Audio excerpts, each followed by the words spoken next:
എന്തൊക്കെ ട്രൈ ചെയ്തിട്ടും body weight control ചെയ്യാൻ പറ്റാത്ത ഒരു ഡയബറ്റിസ് പേഷ്യൻ്റ് ആണോ നിങ്ങൾ? Hi, I am doctor Varsha and welcome to doctor Varsha Sai space. Diabetes ഉള്ളവരിൽ വെയിറ്റ് ലോസ് വളരെ ബുദ്ധിമുട്ടുള്ള ഒരു കാര്യമായിരിക്കും. എന്താണെന്ന് വെച്ച് കഴിഞ്ഞാൽ ഡയബറ്റിസ് ഉള്ളവരിൽ ഇൻസുലിൻ റെസിസ്റ്റൻസ് ഉണ്ടാവും. ഹൈ ആയിട്ട് ഇൻസുലിൻ പ്രൊഡ്യൂസ് ചെയ്യുകയും ഇൻസുലിൻ എന്ന് പറയുന്നത് തന്നെ ഫാറ്റ് സ്റ്റോറേജ് ഹോർമോൺ എന്നാണ്. അപ്പോൾ നമ്മൾ ബോഡിയിൽ ഇൻസുലിൻ ഉണ്ടാകുമ്പോൾ നമുക്ക് ഫാറ്റ് ബേൺ ചെയ്യുക വളരെ ബുദ്ധിമുട്ടുള്ള ഒരു കാര്യമായിരിക്കും. നമുക്കിപ്പോൾ ഫാസ്റ്റിംഗ് ബ്ലഡ് ഷുഗർ കൂടുതലായിട്ട് ഉണ്ടാകുമ്പോൾ ഒരു ഫ്രീക്വൻ്റ് ആയിട്ട് നമുക്ക് ഫുഡ് കഴിക്കാൻ പറയും. അപ്പോൾ മോർ സ്നാക്സ് കഴിക്കുമ്പോൾ ഈ ഫാറ്റ് ബേൺ ചെയ്യാതിരിക്കുമ്പോഴാണ് നമുക്ക് ബ്ലഡ് ഷുഗർ ലെവൽ കൂടുകയും ചെയ്യും. അതുപോലെ തന്നെ വെയിറ്റ് ലോസ് വളരെ ബുദ്ധിമുട്ടുള്ള ഒരു കാര്യമായിട്ട് മാറുകയും ചെയ്യും. Blood sugar level up and down ആയിക്കൊണ്ടിരിക്കുമ്പോൾ നമുക്ക് സ്ട്രോങ് ആയിട്ടുള്ള ക്രേവിങ്സ് ഉണ്ടാവുകയും അതുപോലെ തന്നെ ഇമോഷണൽ ഈറ്റിംഗ് ഉണ്ടാവും. നമുക്ക് തളർച്ച തോന്നുമ്പോഴൊക്കെ ഫ്രീക്വൻ്റ് ആയിട്ട് ഫുഡ് കഴിക്കും. ഇത് നമുക്കൊരു കൺസിസ്റ്റൻസി മെയിൻറ്റെയിൻ ചെയ്യാൻ പറ്റില്ല.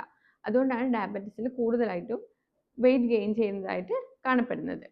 ലുക്ക് അഹെഡ് ട്രയലും അമേരിക്കൻ ഡയബറ്റിസ് അസോസിയേഷനും കൺഫേം ചെയ്യുന്നത് ഇൻസുലിൻ റെസിസ്റ്റൻസ് ഡയറക്റ്റ് ആയിട്ട് വെയിറ്റ് ലോസിനെ അഫക്റ്റ് ചെയ്യുന്നുണ്ട് എന്നുള്ളതാണ്. അതുകൊണ്ട് തന്നെ നമ്മൾ ഡയബറ്റിസ് പേഷ്യൻസിന് ഒരു പ്രത്യേക സ്ട്രാറ്റജി തന്നെ വേണം വെയിറ്റ് ലോസിന്. നിങ്ങൾക്കൊരു പേഴ്സണലൈസ്ഡ് ആയിട്ടുള്ള ഡയറ്റ് പ്ലാൻ വേണമെങ്കിൽ നമ്മുടെ കമ്മ്യൂണിറ്റിയിൽ ജോയിൻ ചെയ്യാവുന്നതാണ്. Thank you.